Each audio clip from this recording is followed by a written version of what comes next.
Welcome to the Hidden Bridge. Today we're dealing with the focus of my work so you can see how I came to all of this. My name is Henry. I'm your guide and partner here at the Hidden Bridge. Welcome. Today I've going back to the presentation mode now so we can just get this foundational stuff out of the way. I promise that in the future we will be working more and more with me so you can see me and see I'm real, I'm not AI. So back to the presentation mode.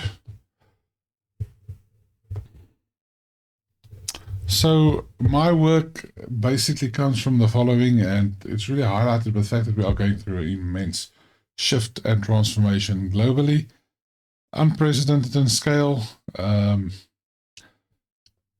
don't think we really understand the extent to which the world is shifting in a very short span of time. One of the core centrifugal forces, of course, AI. AI is both a mirror and a hammer for all of us. It stands at the core of technological advancement at the moment, and it's going to influence society at all levels.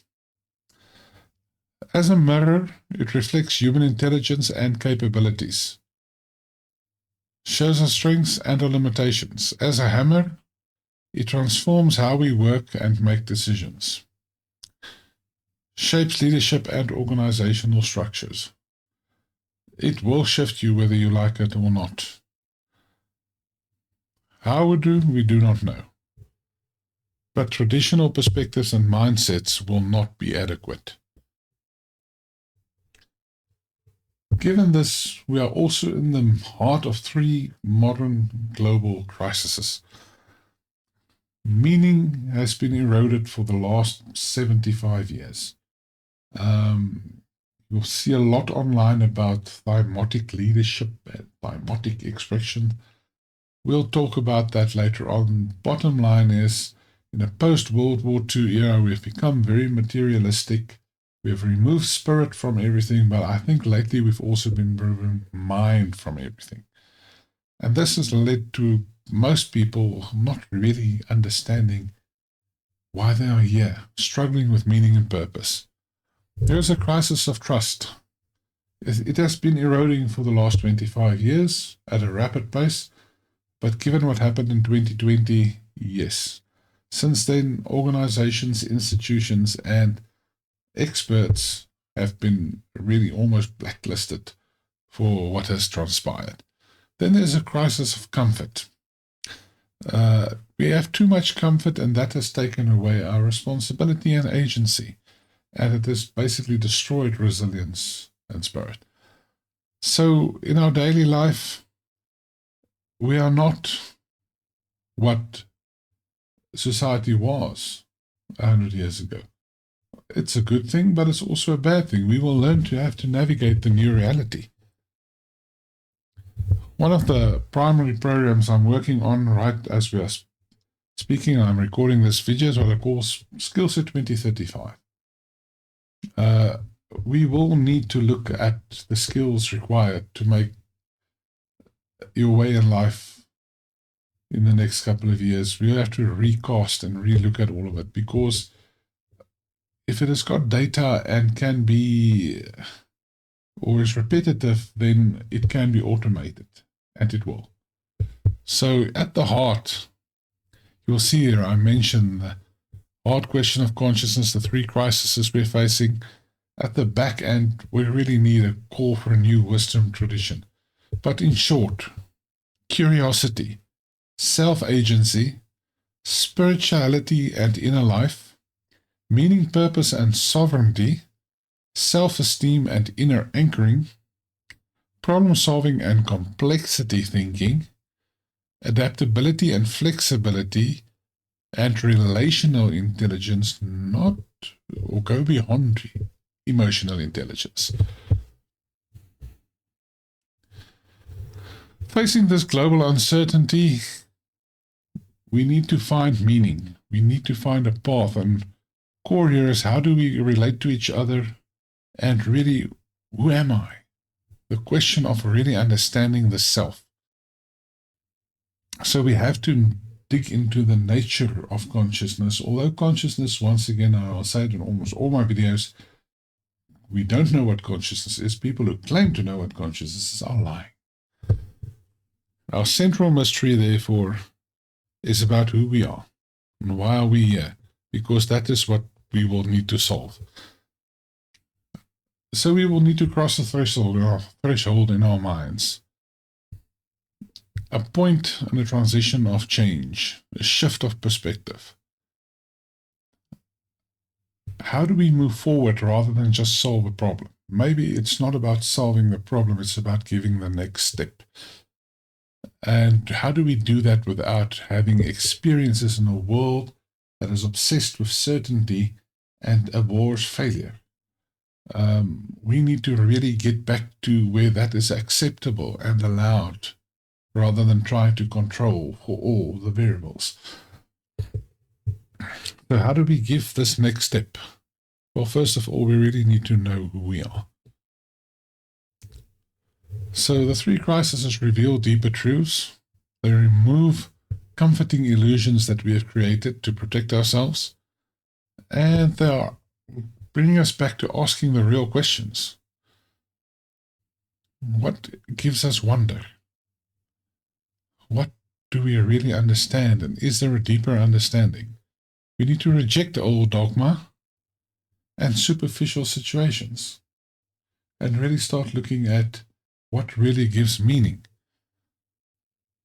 A new wisdom tradition, therefore, will be rooted in the past, the present, and the future. It will integrate both sides, science and spirit. And that is part of the mission of the Hidden Bridge, is to be a bridge. I've developing rather than just developed, because this is my work for the rest of my life and the core of this video. I call it the apotheosis framework. I'll give an explanation of each part of it on itself, but I think apotheosis for now is 7 platforms, each consisting out of a lot of things, but it's about a journey of discovery. In order to do that, we really need to get to understanding thinking. Call it advanced perspectives on problem solving. And it really deals with the following. What is thinking?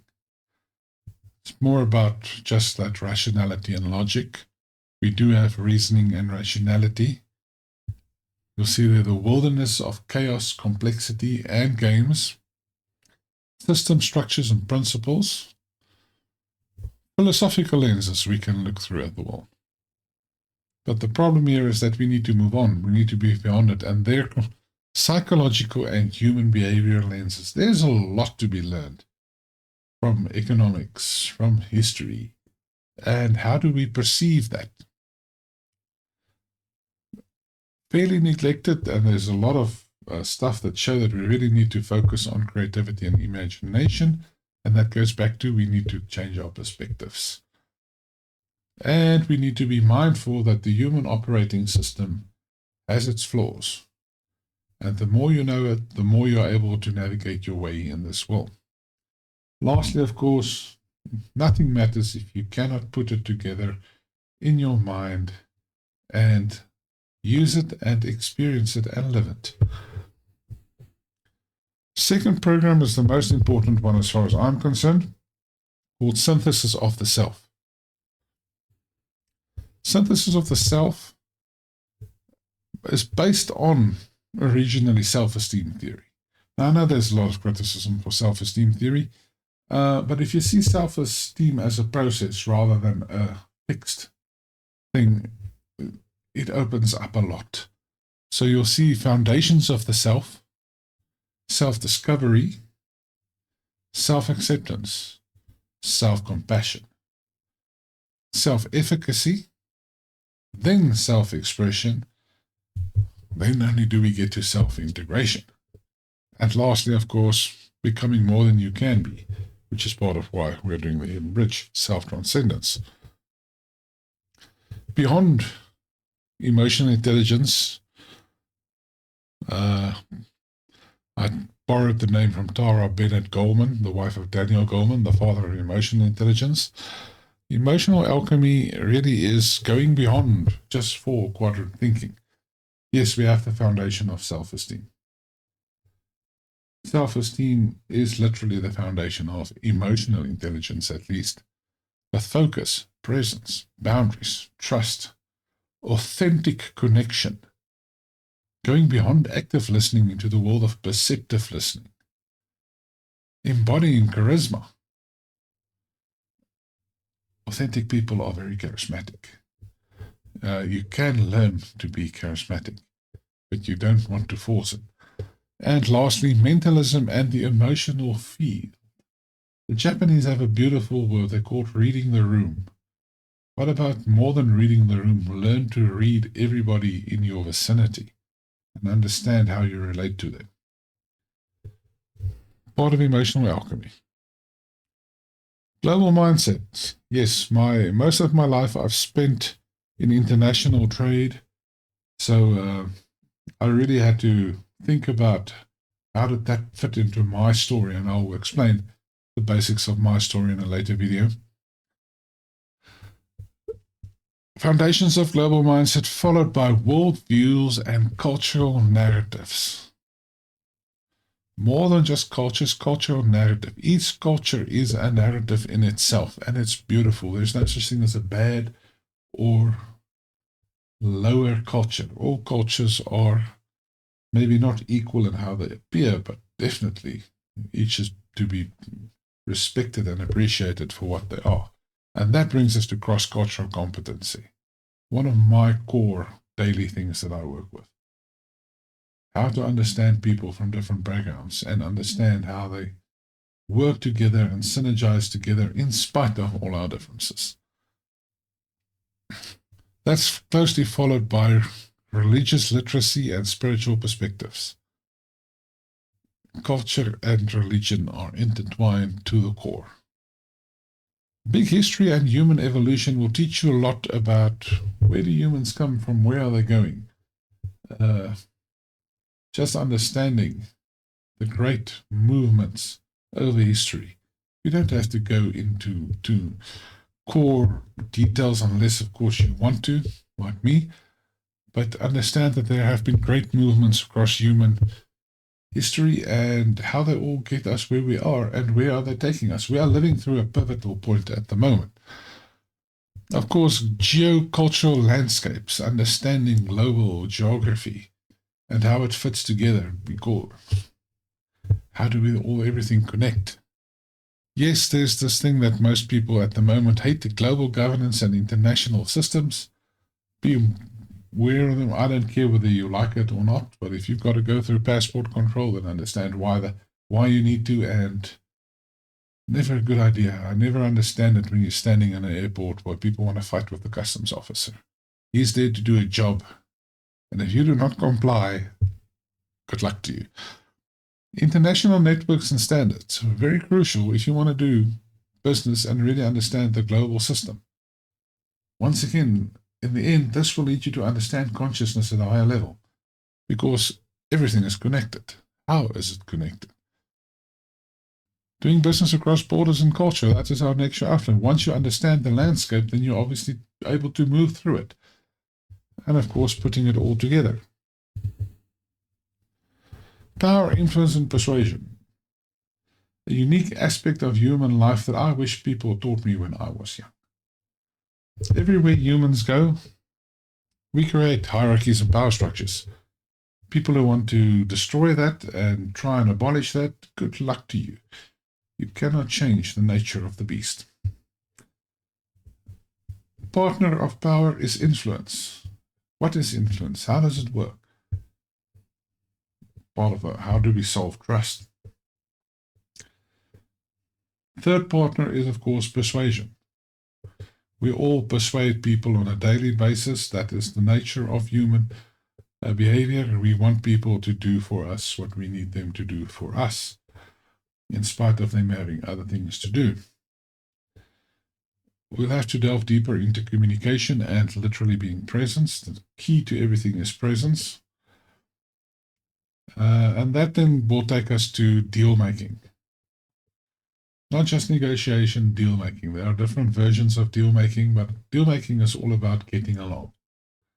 Everything from conflict management, negotiation, sales, it's all deal making. And then lastly, we need, once again, as we did with other areas, we have a dark side. Humans have a dark side. This knowledge can be abused. And I think at the moment there is a lot of that going around. So how do we fireproof ourselves against abuse? Navigating the human mind is almost the next logical step in this chain. Think about theories of development. Where are you in your personal development? And no, I'm not. We'll talk a lot about the personal development crowd, their pluses and their minuses. But in your mind, you are at a certain point of development. Where are you, and do you want to get better beyond that, or are you happy where you are? Questions of identity and the self is crucial to understanding the human mind. What are the actions and processes that we follow? So this is all about the operating system that we all run on, and whether it can be hacked or not. Because if it can be hacked, then you need to protect yourself. And be careful of, I always tell my students, yes, I do work at a university, so more on that in another video. It's not about manipulating people. It's about understanding people. If your self-esteem is in the right place, you will never want to harm somebody else. But it is very crucial that you understand how your own mind works. And that is, in the end, laws of human nature, no laws of human mental activities, what this platform is all about. And that brings us to the last one. Rediscover your spiritual nature. I sum that up. That is the purpose of the Apotheosis platform. And to do that, you need to understand symbols and archetypes, encoded meaning, create your own maps of meaning. You really need to delve into the hard question of consciousness. Ways beyond. Is there such a thing as the law of attraction? I've got a lot to say about that, because the answer is simply yes and no. A lot of misinformation going around. Find your own path. My job, give you the information you need to constructively build your own path. I'm not just going to be reading books to you. If we do discuss books, tell me if you like, then we will delve into getting the right perspectives on these things. Emotions, energy, and creativity directly linked to your spiritual world. Maybe that's why people don't like it. Understanding that true spirituality is the integration of dualities. Life, everything at the atomic level of existence, is about dualities. Our ability to integrate and reconcile them is spirituality. Turn on your television set and see whether that's the message that you're getting. And then how do you use this? How do you use this knowledge? So these 7 programs is really there to guide you and to help you to form a foundation so we can move beyond our way of thinking and become a more wholesome being.